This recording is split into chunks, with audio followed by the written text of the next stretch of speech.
Zooming Through Chaos.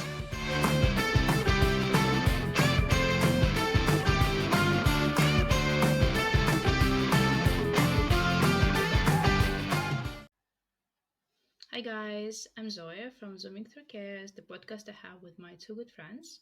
But today, I'm flying solo. And the reason for that is that I'm an avid reader and I would like to talk about books. I hope you're also interested in books, so we're gonna be on the same page.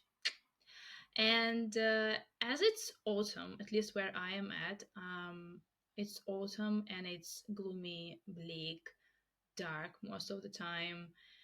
And I know how you're feeling in the autumn, but I feel like I just want to curl up with a book and never leave my home, make myself lots of hot cocoa, just drink it and read all the books I can land my hands on. So I tend to stick to the same authors and same genre, so it can get a bit boring. But sometimes I try to spice things up and try new genres, new writers, new authors. But sometimes it doesn't work out. Sometimes it does. So it also depends. So today, as if in celebration of autumn, I would like to talk about books that make us feel good. So feel good books for the autumn. And I have just three recommendations. I hope they're going to be useful for you. And before I start, I would like to give you a tip. And if you're not a native speaker of English, and English is your foreign language, is not your mother tongue. Like for example, for me, English is not mother tongue. And if you level around intermediate, upper intermediate, you will have no problems reading the books that I'm about to recommend. But if your level is a bit lower, or well, yeah, it's a bit lower, so I do recommend to start reading adapted books instead of just the books that I'm going to recommend. But it's totally up to you. Some people like, challenge, so they would like to read whatever they can. So it's totally up to you. All right, so let's get into it. So the first book I have for you is called The Switch, and it's by Beth O'Leary. And I actually discovered Beth O'Leary several years ago, I think, maybe in the pandemic around 2020. So her first novel, her debut novel, is called The Flat Share. So that was the first book by her that I read. I enjoyed it. I was like, it's fine. It's kind of like a light read. But then I found out that she had other books, and I was like, well, I need to read those too. And I started reading The Switch, and I completely fell in love with the characters, with the style of writing. Of course, it was the same as in debut novel, but still, I just fell more in love with the way she writes, the way she notices all the small details that sometimes people just, you know, don't really notice in real life. So why I like The Switch is that it's mainly about two characters. So a girl who is in her 20s and she's tired of being in her 20s, and about her grandma who is in her late 70s. And both of them are up for some kind of, change in their life. And this is why they kind of decide to swap lives. It's not a spoiler, like it's in the blurb, I think. So yeah, so they kind of swap places, and of course they face some challenges and problems along the way. But mainly it's just enjoyable to read such a book and maybe see yourself not only in the character who is in her late 20s, but also in the character that is much older than you are, but you still can see some similarities in behavior or in life. So it's such a good read, and I totally recommend it. And why I'm recommending it to read now, because this book feels just like a warm hug that sometimes we all need, especially in the autumn. All right.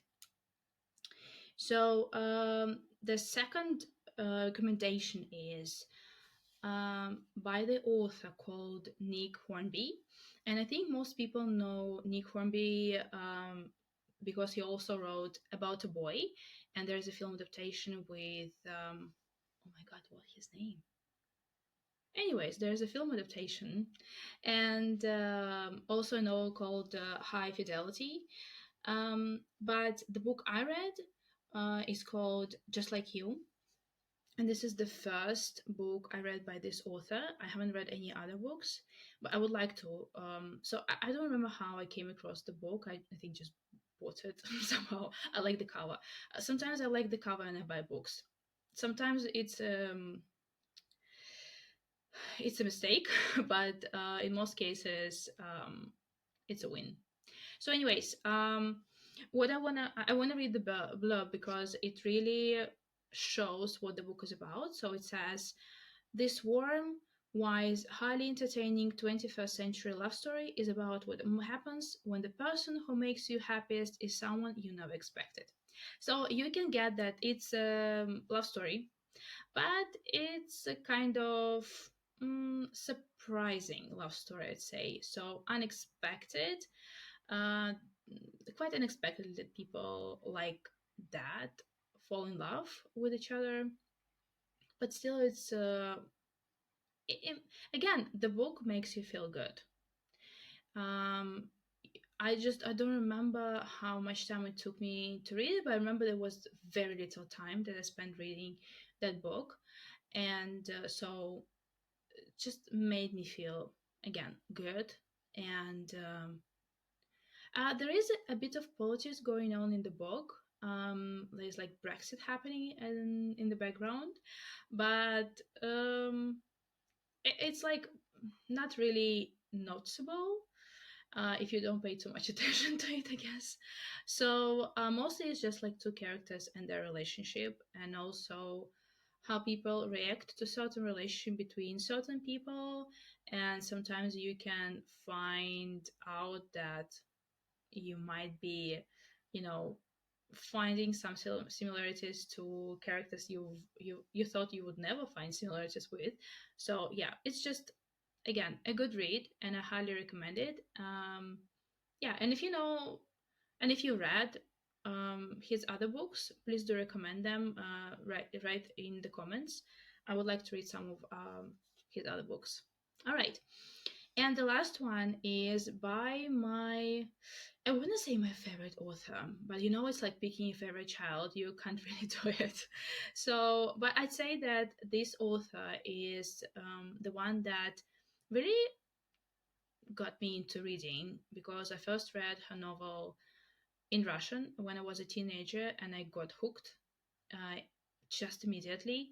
And then I reread whatever I read in Russian in English, which was also just a joy.